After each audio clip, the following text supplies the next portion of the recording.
My brother stalked and assaulted my girlfriend. At a wedding, my parents defended him. Now he's in prison for domestic violence. The second Victoria, 25F, my girlfriend walked in. Samuel instantly started behaving inappropriately, making her deeply uncomfortable with his totally inappropriate actions. He practically pushed our mom out of the way to be the first to hug Victoria, holding on way too long until she had to physically step back. Throughout dinner, he kept finding excuses to touch her arm or shoulder, telling these fake inside jokes that made no sense since they'd just met, and literally shoving past me multiple times to sit next to her until he completely crossed the line by trying to feed her from his own fork while making intense eye contact. Victoria was obviously uncomfortable but kept being polite since it was our first family gathering, and she wanted to make a good impression. The whole evening, Samuel kept bringing up embarrassing stories about me from childhood, twisting them to make me look like a pathetic fool. He told this completely fabricated story about how he had to save my high school girlfriend from my alleged emotional abuse, which never happened. Victoria knew these stories weren't true because I'd already told her about my teenage years, but my parents just sat there nodding along like Samuel was telling gospel truth. After dinner, things got even worse. Victoria offered to help clean up, trying to be helpful. I was helping my dad move some boxes in the garage when I realized I hadn't seen Victoria for a while. I found her in the kitchen with Samuel literally blocking her path to the door. He had her cornered by the sink and was telling her how she deserved someone more exciting than his boring, unstable older brother. He was standing way too close and had his hand on the counter next to her hip. Victoria had already told him to back off twice by the time I walked in. When she saw me, she looked relieved and immediately came to stand by me. Samuel just laughed it off like it was all some big joke, but I could feel Victoria trembling. My girlfriend Victoria and I have been together for 8 months, and everything was absolutely perfect, until Samuel decided to completely wreck our lives with his obsessive behavior. I guess I need to provide some background about our family dynamic for this to make sense. Samuel and I grew up in an upper-middle-class family in a small town in Minnesota. Our parents both work in real estate and make good money, but they've always been more focused on maintaining appearances than actual family relationships. Samuel was born when I was 3, and from the moment he arrived, he became the center of our parents' universe. Nothing he did was ever wrong, and somehow everything was always my fault. Growing up, Samuel showed some really concerning behavior that my parents completely ignored. When he was 6, he deliberately broke my gaming console because I wouldn't let him play when he wanted to. Instead of punishing him, my parents bought him his own and told me I should have shared better. When he was 12, he killed my pet hamster by feeding it chocolate, knowing it was toxic. But my parents said it was an accident and that I shouldn't have kept pets if I wasn't going to watch them properly. In high school, he spread rumors about me cheating on my girlfriend at the time, which caused us to break up. My parents said he was just being protective of her. This pattern has continued into our adult years. Samuel still lives at home with our parents, working at my dad's real estate office and basically doing whatever he wants. He's sabotaged every relationship I've tried to have. With my last girlfriend before Victoria, he convinced her family that I had a gambling addiction. Completely false. Before that, he told another girlfriend that I had cheated on all my previous girlfriends. Also false. Each time, my parents either defended his actions or accused me of exaggerating. When I met Victoria, I decided to do things differently. I kept our relationship completely secret from my family for the first 3 months because I wanted to protect her from Samuel's usual tactics. Victoria is honestly the best thing that's ever happened to me. She's brilliant, compassionate, and works as a pediatric nurse at our local hospital. We met in the hospital cafe where I was getting coffee while visiting a coworker who had surgery. She was on her lunch break, and we started talking about the horrible hospital coffee. After a few more coffee chats, we started dating, and everything just felt right. Victoria knows all about my family history because I wanted her to be prepared. She was actually the one who encouraged me to try introducing her to them, saying that maybe things would be different now that we're all adults. She's always trying to see the best in people, which is one of the things I love about her. I finally agreed to introduce Victoria to my family at a dinner party last month, and that's when everything started falling apart. The real problem started a few days after the dinner. Victoria began getting strange calls and texts from numbers she didn't recognize. At first, it was just heavy breathing or immediate hang-ups when she answered. Then they started leaving increasingly creepy voicemails calling her stuck up and frigid for rejecting a better option. Some messages mentioned specific details about her work schedule and what she was wearing that day, proving someone was watching her. Victoria didn't make the connection at first, but I recognized some of the voices as Samuel's old friends from high school. This group of guys who still hang around with him and basically do whatever he says because his parents give him money to throw around. When Victoria blocked those numbers, they just started calling from new ones. Then Samuel's friends began showing up at the hospital, pretending to be visitors but just hanging around the pediatric ward where Victoria works. They would stare at her for hours, making comments just loud enough for her to hear. Last week, one of them followed her to her car after her night shift. She was so scared she called me crying from her car, too afraid to drive home in case they were following her. I had to go pick her up and drive her car home while my friend followed in his car to make sure we weren't being tailed. Victoria has started having panic attacks before her shifts, and her coworkers have noticed something's wrong. Yesterday, I finally had enough proof to confront Samuel directly. I had recordings of the voicemails, screenshots of the texts, and security camera footage from the hospital showing his friends stalking Victoria. I went to our parents' house where Samuel still lives and showed him everything. He just sat there with this smug smirk on his face while I talked, then looked me dead in the eyes and said he had no idea what I was talking about. But maybe if Victoria wasn't such a stuck-up bitch, people wouldn't feel the need to teach her a lesson. Something in me snapped when he said that, and I punched him in the face. Samuel immediately started wailing like I'd tried to kill him, even though it was barely a bloody nose. Our parents came running in, and of course, they completely lost it at me, not at Samuel. They didn't even look at the evidence I was trying to show them. Mom was hysterical about her baby boy being attacked, while Dad was screaming about how I've always been jealous of Samuel and need professional help for my anger issues. When I tried to explain about the harassment, Mom actually said that Victoria must have led Samuel on at dinner and was now playing the victim because she got caught flirting with him. Dad told me to get out of his house and not come back until I've apologized to Samuel and gotten my head straight. I'm writing this from Victoria's apartment where I've been since last night. She's finally fallen asleep in the other room after crying for hours because she's terrified to go to work tomorrow. Her supervisor has been understanding so far, but Victoria's worried she'll lose her job if this keeps escalating. She loves working with the kids in the pediatric ward and shouldn't have to give that up because of my psychotic brother. I just don't know what to do anymore. Every time I think Samuel can't stoop any lower, he proves me wrong. Our parents are completely enabling his behavior and gaslighting both me and Victoria about what's happening. The police won't do anything without more concrete evidence linking Samuel directly to the harassment. Victoria is living in fear. Her job might be at risk, and my family is acting like we're the ones causing problems. Has anyone dealt with something like this? How do I protect Victoria while dealing with my toxic family? Should I be doing more to document everything that's happening? Any advice would be appreciated because I'm at my wit's end here. Update 1. First, I want to thank everyone who commented on my original post. Reading all your responses helped me realize how serious this situation really is, and Victoria and I have been trying to follow the advice many of you gave about documenting everything and taking legal action. Unfortunately, things have only gotten worse over the past 2 weeks, and I need to vent about what's been happening. We followed the advice about going to the police. Victoria and I spent hours compiling evidence, screenshots of all the threatening texts, recordings of the voicemails, and security footage from the hospital showing Samuel's friends lurking around. We also had written statements from 3 of Victoria's co-workers who witnessed the stalking behavior. The police officer we spoke to seemed concerned at first, especially about the workplace harassment, but then everything got complicated. It turns out Samuel's best friend Tyler, one of the main guys involved in harassing Victoria, is the son of a local police sergeant. When we mentioned Tyler's name, the officer's whole attitude changed. He started saying that without direct proof that Samuel was orchestrating everything, there wasn't much they could do. He suggested that maybe Victoria was misinterpreting friendly attention from guys who were just hanging around the hospital for legitimate reasons. He even had the nerve to ask if Victoria might have encouraged their attention somehow. We asked to speak to a different officer, preferably a female officer, but they gave us the runaround. Eventually, they said they would issue warnings to the people we could identify from the security footage, but that was the most they could do without concrete evidence of actual threats. It felt like a complete waste of time. My parents' reaction was even worse than I expected. The day after we went to the police, Samuel showed up at their house with a black eye, claiming I had attacked him again. I hadn't even seen him since the night I punched him 2 weeks ago, but of course, my parents immediately believed him. My mom called me crying hysterically about how I was out of control and trying to destroy Samuel's life. She said that going to the police proved I was deliberately trying to ruin his future over a silly misunderstanding. Then my dad called. He was furious. He threatened to cut me off financially, which would have been scary if I still depended on them. Thankfully, I have a good job in software development and my own apartment. He also threatened to fire me from the family real estate business, forgetting that I've never actually worked there. That's Samuel's job. It really showed how they don't even see me as my own person, just as an extension of Samuel's life. The real disaster happened last weekend. My mom kept calling and texting, saying they wanted to fix things as a family. She promised that Samuel was sorry about everything and wanted to apologize to both me and Victoria. She said they had talked to him about boundaries, and he understood he had been inappropriate. After talking it over with Victoria, we decided to give them one chance to make things right. That was a huge mistake. We arrived at my parents' house for what was supposed to be a family dinner to patch things up.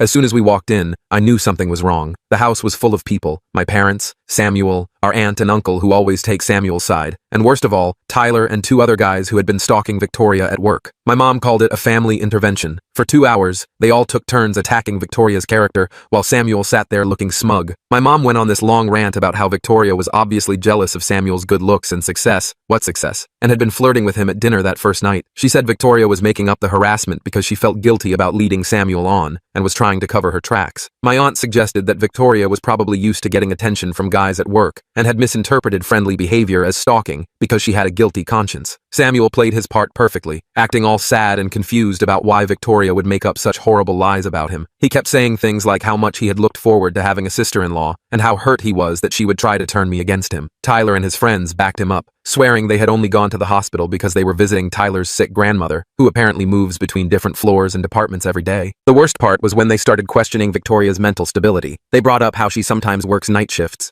suggesting that maybe sleep deprivation was making her paranoid. They talked about how stressful it must be working with sick children, implying that maybe she was projecting her work stress onto innocent interactions with Samuel and his friends. My mom even had the audacity to recommend a therapist who could help Victoria work through her tendency to create drama. Victoria tried to defend herself at first, calmly explaining the harassment and showing them the texts and voicemails again, but they talked over her, dismissed her evidence as misunderstandings, or suggested she had somehow provoked everything. When Tyler started describing in detail what Victoria had been wearing on specific days at work, proving he had been stalking her, my parents acted like this was evidence that Victoria had been trying to attract attention. It all became too much when they invited Tyler and his friends to join us for dessert, saying they wanted to show us what nice young men they really were. Victoria started having trouble breathing and had to leave the room. When I tried to go after her, my mom grabbed my arm and said it was time for me to choose between my real family and a girl who was obviously unstable and trying to cause problems. I chose Victoria. We left immediately, and I haven't spoken to my family since that night. Samuel's friends have gotten bolder with their harassment, now spreading rumors at Victoria's workplace about her being mentally unstable and having a history of making false accusations. Her supervisor called her in for a meeting yesterday to discuss concerns about workplace drama. Even though he seemed sympathetic, he warned her that all the disruption was starting to affect her job performance and suggested she might want to consider transferring to a different department or hospital. We've hired a lawyer who is helping us pursue restraining orders, but it's a slow process. Victoria has been looking into positions at other hospitals, and one of her former colleagues has offered to help her get a job at a hospital in a city about 300 miles away. I hate that we're being forced to consider such drastic measures, but I can't stand seeing Victoria so scared and stressed all the time. She cries before every shift now, and she's lost weight because she's too anxious to eat properly. I just don't know what to do anymore. Every attempt to handle this reasonably has backfired. My family is completely delusional, the police are useless, and it feels like Samuel is winning. How do you fight back when everyone is determined to believe the worst about you and the best about your abuser? Update 2. I wish I was posting with better news, but everything has completely fallen apart after what happened at my cousin Holly's wedding last weekend. I've been trying to process everything for the past few days before writing this update. What was supposed to be a happy family celebration turned into an absolute nightmare that ended with Samuel in handcuffs and our family permanently divided. Some context first. Holly has always been the only family member besides my grandfather who saw through Samuel's act. When we were kids, she caught Samuel torturing her cat and told everyone, but my parents convinced the family that she was lying for attention. She's never forgotten that, and she's been firmly on my side through this whole situation with Victoria. She even wrote a detailed statement for our lawyer about Samuel's history of concerning behavior. When Holly sent us the wedding invitation, Victoria and I were hesitant to attend, but Holly called us personally and promised that she had only invited Samuel because her parents insisted, and that she had hired extra security specifically to watch him. She also seated us at a table with her husband's family, far away from my parents and Samuel. We thought with all the witnesses around and security present, Samuel wouldn't try anything stupid. We were wrong. The ceremony went fine, mainly because Samuel was busy being one of the groomsmen. Holly's husband is our cousin on the other side of the family and didn't know about any of the drama. At the reception, everything seemed okay at first. Samuel was sitting at the family table with our parents, and we were across the room with Holly's in-laws. Victoria was finally starting to relax and enjoy herself for the first time in weeks. Around 9 p.m., Victoria went to use the bathroom. She'd been gone maybe 10 minutes when I noticed Samuel wasn't at his table anymore. Something felt wrong, so I went to check on Victoria. As I was walking toward the bathrooms, I heard Victoria scream. I started running, and that's when Holly's husband Miller and his brother turned the corner ahead of me. They found Samuel pinning Victoria against the wall in the hallway outside the bathrooms, trying to force himself on her while she struggled. He had one hand over her mouth and the other gripping her arm so hard it left bruises. Miller and his brother pulled Samuel off Victoria just as I got there. Victoria was shaking and crying. Her dress was torn at the shoulder, and there were visible bruises forming on her arms. Samuel was obviously drunk, and started yelling about how Victoria had been teasing him all night. She literally hadn't gone near him, and how she had followed him to the hallway. She was there first. Miller's brother, who's a cop in another city, immediately called the local police while Miller helped Victoria to a private room where Holly and her mom were trying to calm her down. Here's where everything got even worse, if that's possible. When the police arrived, my parents tried to stop them from arresting Samuel. My mom was screaming about how it was all a misunderstanding, that Victoria must have led Samuel on, that they shouldn't ruin his life over a little drunken mistake. My dad actually tried to physically prevent the officers from handcuffing Samuel, saying they needed to handle this as a family matter. Samuel switched between crying about how Victoria had seduced him and threatening everyone, saying none of us understood what he was capable of. He looked completely unhinged. When they were finally putting him in the police car, he started shouting that Victoria was a slut who had been asking for it since the first time they met. Several guests recorded the whole meltdown on their phones. The aftermath has been brutal. My parents are on a rampage, calling everyone in the family to spread their version of events. According to them, Victoria lured Samuel to a secluded area, made advances on him, then screamed assault when he rejected her. They're saying she orchestrated the whole thing to get revenge on Samuel for exposing her lies about the harassment. They're even claiming that Miller and his brother roughed Samuel up before the police arrived. They didn't. And that Victoria gave herself the bruises. The one positive development is that Holly's wedding video caught Samuel following Victoria to the bathroom on camera. Between that, the bruises, multiple witnesses, and the videos of Samuel's meltdown during the arrest, our lawyer says we have a solid case. Several relatives who were at the wedding have come forward with statements about Samuel's behavior throughout the night, including him making crude comments about Victoria and following her around the reception. My parents are now threatening to disown me if Victoria doesn't drop the charges. They've been calling and texting non-stop, alternating between guilt trips about destroying the family and threats about ruining my inheritance. They even showed up at my apartment yesterday, causing such a scene that my neighbors called the police. My mom was crying about how I was sending her baby to jail, while my dad threatened to make sure I never work in this state again. Victoria and I have made our decision. She accepted the job offer at the hospital 300 miles away, and I've arranged to work remotely for my company. We're moving at the end of next month. A lot of people might think we're running away, but we just need to get away from all this toxicity and start fresh somewhere else. Holly understands and has promised to keep us updated about any family developments we need to know about. The hardest part in all this is knowing that my family will never admit Samuel needs help. Even after watching him assault someone at a wedding in front of witnesses, they're still defending him and blaming the victim. I've wondered if anything would have been different if someone had stepped in when we were kids, but I guess we'll never know. Right now, I just need to focus on protecting Victoria and building our new life together, far away from Samuel and my parents' enabling behavior. Update 3. I wasn't planning to post another update, but something happened yesterday that I feel like I need to share. After 4 years of blessed silence from my family, I received a hysterical phone call from my mom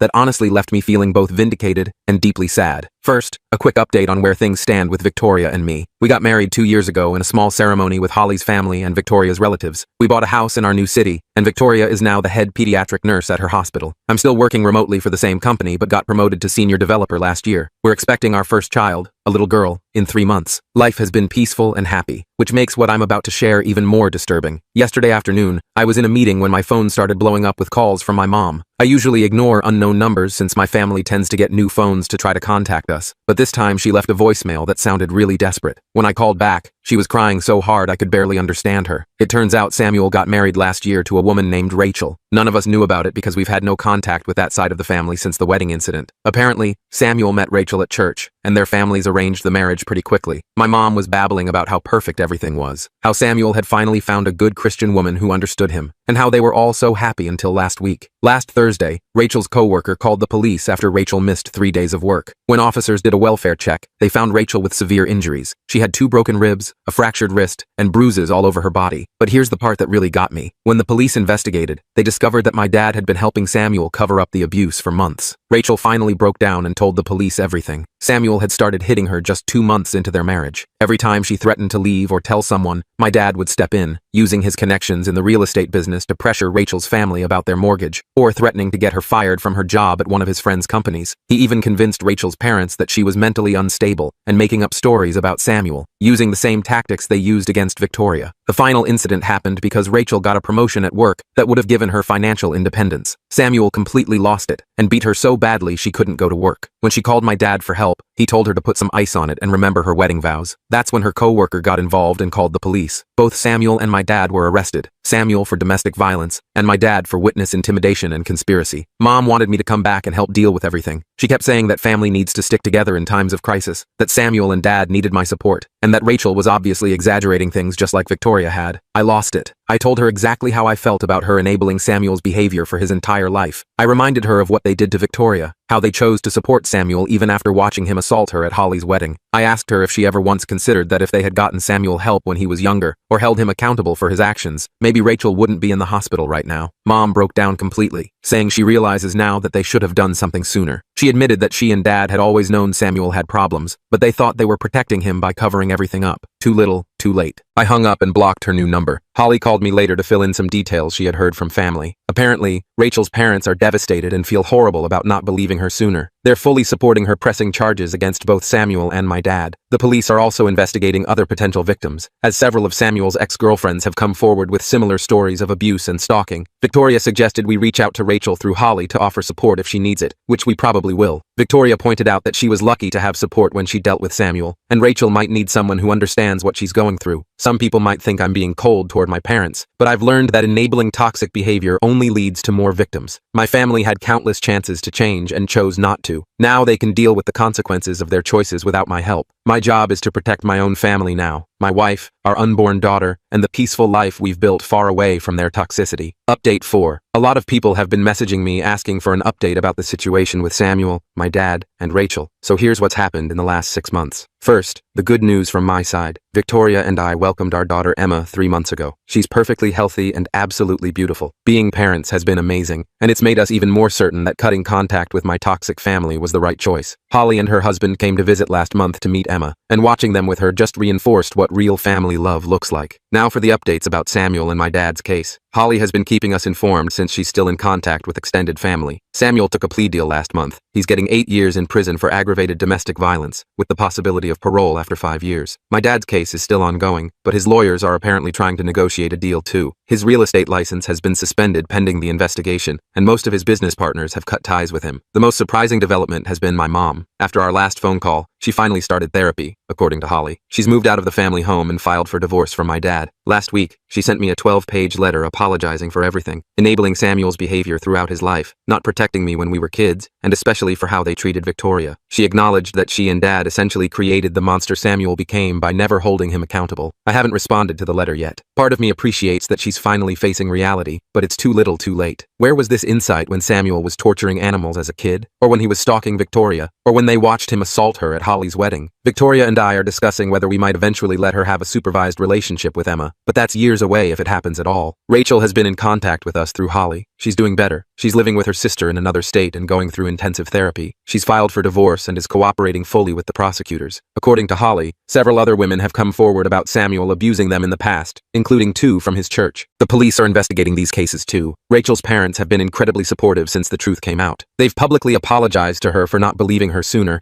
and have cut all ties with my parents. They're even working with domestic violence organizations now to help other families recognize the signs of abuse and manipulation. The extended family has basically split into 2 camps. Most younger relatives and cousins have sided with us and Rachel, while the older generation is still making excuses for Samuel and my dad. Holly's mom, my aunt, started a family therapy group for relatives who want to understand how things got so bad and how to do better for the next generation. As for me and Victoria, we're focusing on our daughter and our life here. Victoria went back to work part-time last week, and she's been promoted to director of pediatric nursing. I'm still working remotely but might start my own software consulting business soon. We've built a wonderful community here with great friends and chosen family. Sometimes I think about reaching out to my mom or responding to her letter, but then I look at Emma and think about how my parents would have expected me to let Samuel around her if we were still in contact, claiming he deserved another chance. That thought alone confirms we made the right choice in staying away. The cycle of abuse and enabling in my family ends with my generation. Emma will grow up surrounded by healthy relationships and people who respect boundaries. Sometimes cutting off toxic family is the best thing you can do for your kids, even if it hurts.